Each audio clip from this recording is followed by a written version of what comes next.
momentum. It's about balance. The laws of physics and personal and professional experience have taught us that balance enables momentum. And that's the idea that I want to share and develop with you today.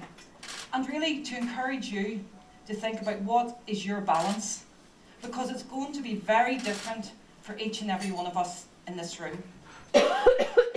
And I'm going to look at it in three parts. I'm going to look at how balance enables personal momentum, how it enables team momentum, and then thirdly, as you can see, and that's why I chose to wear my uniform today, I'm going to talk about organisational momentum, and I am going to talk a bit about policing. So personal momentum, it's our values, our anchor. What makes you tick, and what's your meaning in life? I'm going to look at two areas which I think are crucial to the balance of personal momentum. And that's humility and self-belief. Humility, it's learning from others and from experience. And you know what, sometimes all those experiences won't be good, and those are the experiences that we can learn the most from. Because if we learn from those experiences, our intellect and our wisdom will leap forward with huge momentum. It's about knowing our strengths and our limitations, and I think especially as females, this is an important one. It is not letting our limitations intimidate us. And it's deciding to accept and value and appreciate the views and opinions of others that are different to yourselves. And I mean, I really get this, because I'm a Manchester United fan, and I know that Manchester United are the best team in the country. But I will accept that some of my friends and colleagues have a different view on that. But with that humility, without a doubt, we need self-belief, and others have referred to that when they've been talking. And with self-belief, there's also a balance. Self-belief is infectious. It generates momentum. But too much, we can appear flippant and arrogant. But I think for most of us in this room, it's perhaps the other that we need to consider, not enough. Those self-doubts, the imposter syndrome, I think Orla referred to that as well, the imposter syndrome. Learn to love your shadow. I get my strength from those who had confidence in me.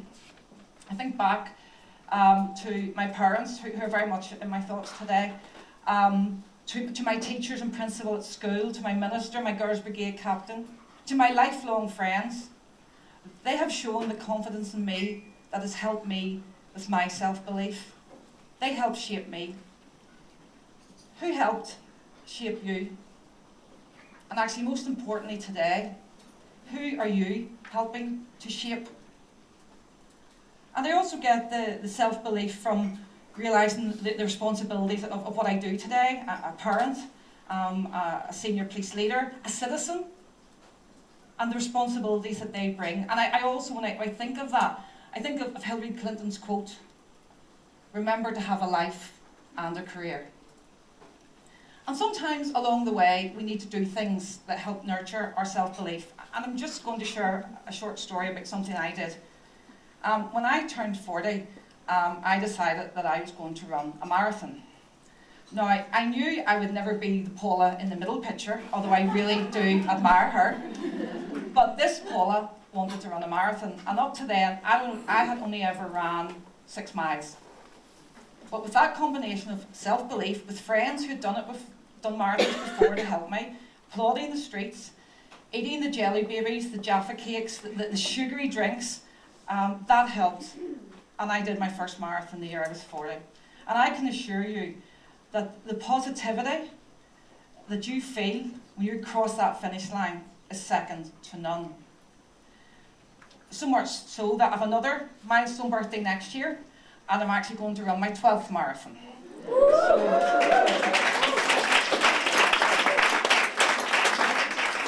But what I would encourage you to do and think about is, what's your marathon? It doesn't have to be 26.2 miles, but I would really encourage you to find something that helps nurture your self-belief.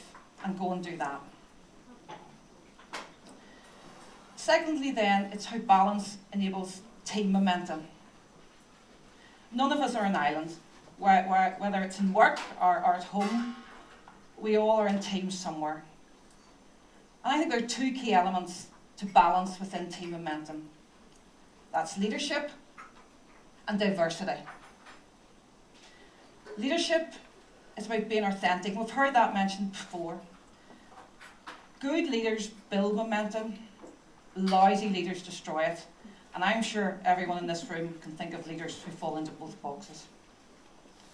It's that authenticity, walking the walk.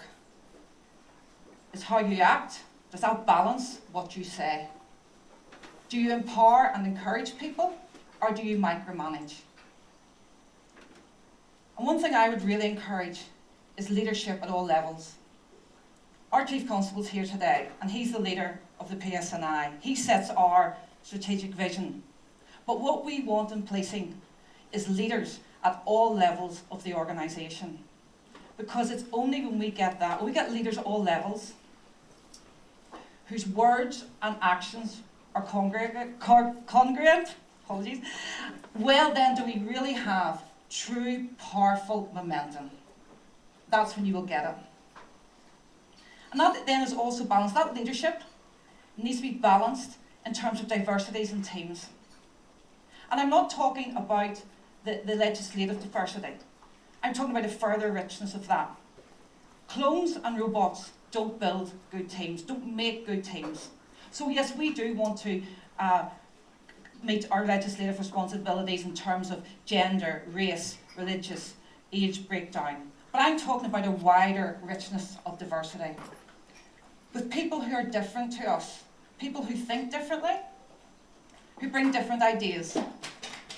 Because actually, those who are different to us bring out the best in us. Those who are different to us bring out the best in us and strengthen our team. And I just wanted to look really to show some of the teams here and the diversity that I'm very proud to be part of. As was said, I'm part of the senior command team in Belfast. I'm very proud that the men and women behind me police the streets of our capital city. There's also another photograph, I hope you can see it in the bottom right-hand corner. I just wanted to make mention of that, and I think it's very apt. There's been a lot of coverage recently about the PSNI being pale, male and grey. Well, there's a team in the bottom, sorry sir, in the bottom right-hand corner.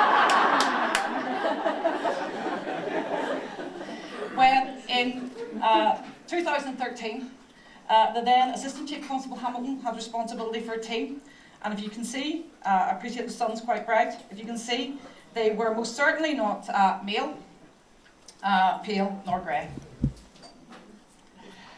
And then finally, that brings me to organisational momentum and the balance.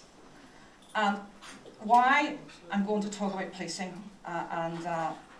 it's been part of my life, and I'm very proud to have been a police officer for 30 years this year.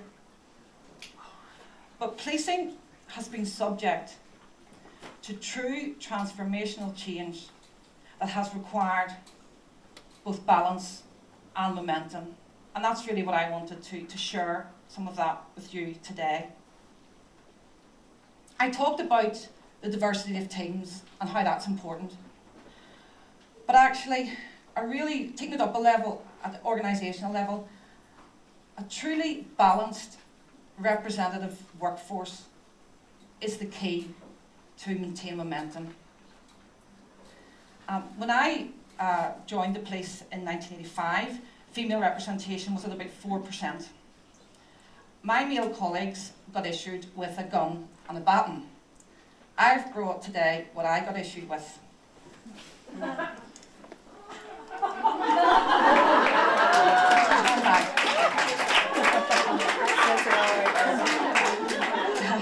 This truly is, now if anybody would like it, it's hardly been used.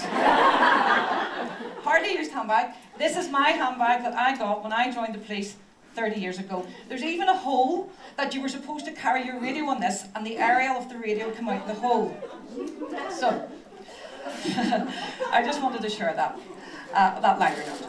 I am an equalist, and I'm very pleased to say that this is no longer the case. Today, we have the same equipment.